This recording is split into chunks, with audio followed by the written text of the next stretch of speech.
Magandang araw sa lahat, narito ang latest weather update ngayong araw ng Huwebes, February 8, 2024 at sa mga susunod na mga araw.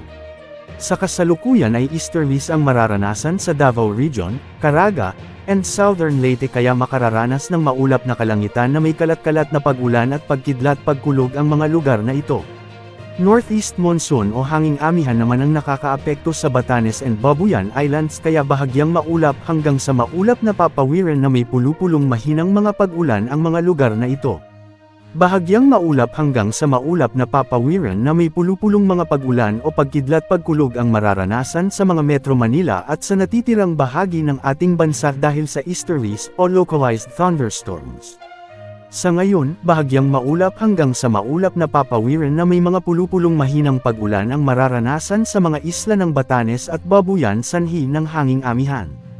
Bahagyang maulap hanggang sa maulap na kalangitan na may pulupulong mga pag-ulan o pagkidlat-pagkulog ang inaasahan sa mainland Cagayan, Isabela, Quirino, Nueva Vizcaya, Aurora, Ilocos Norte, Ilocos Sur, La Union, Pangasinan, Abra, Benguet, Mountain Province, Ifugao, Kalinga at Apayao dulot ng easterlies o localized thunderstorms. Bahagyang maulap hanggang sa maulap na kalangitan naman na may pulupulong pag-ulan o pagkidlat-pagkulog ang inaasahan sa Kabikulan, Northern Samar, Oriental Mindoro, Marinduque, at Romblon.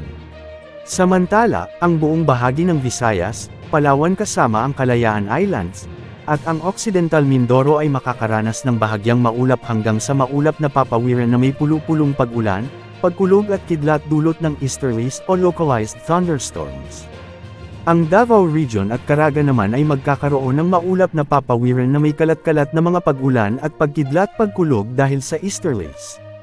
Ang nalalabing bahagi ng Mindanao ay magiging bahagyang maulap hanggang sa maulap na may pulupulong mga pag-ulan o pagkidlat-pagkulog dulot ng easterlies o localized thunderstorms.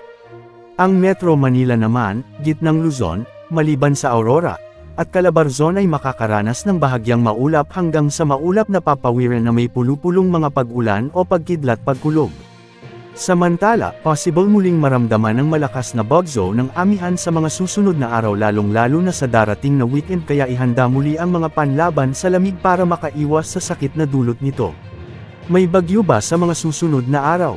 Magandang balita dahil ayon sa latest wind forecast ng mga global models, wala namang inaasahang mamumuong sama ng panahon o bagyo na maaaring makaapekto sa bansa sa mga susunod na araw.